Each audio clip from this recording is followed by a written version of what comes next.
Lamborghini's first SUV, the unmistakably 80s LM002, was a military-grade brute powered by a screaming V12 engine. While it seemed completely offbeat at the time, it turned out to be prescient given today's ever-expanding array of ultra-luxury, high-performance SUVs from the likes of Bentley, Mercedes-Benz, Porsche, Maserati, and, soon, Ferrari and Aston Martin. So there's no time like the present for Lamborghini to jump back into the fray with the 2019 Urus. The company's second-ever SUV is over the top, too, but for completely different reasons than the LM002.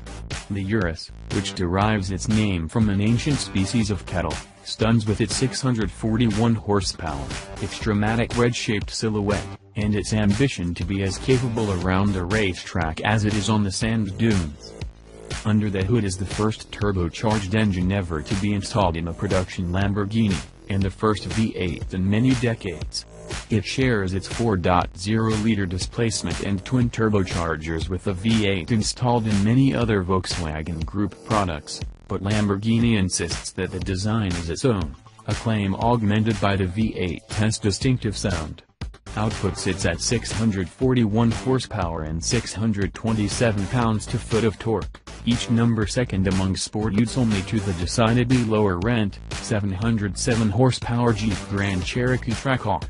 The Urus also will eventually debut Lamborghini's first hybrid drivetrain, although we don't yet know any details about the gas-electric model. The underpinnings of the Urus aren't as distinctly Italian as its V8, as it shares the Volkswagen Group's MLB platform used in the Audi Q7, the Porsche Cayenne, and the Bentley Bentayga.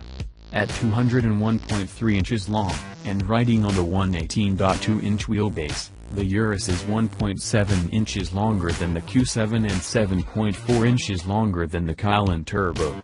And at 64.5 inches high and 79.4 inches wide, the Urus is quite a bit lower and wider than the Q7 and the Cayenne.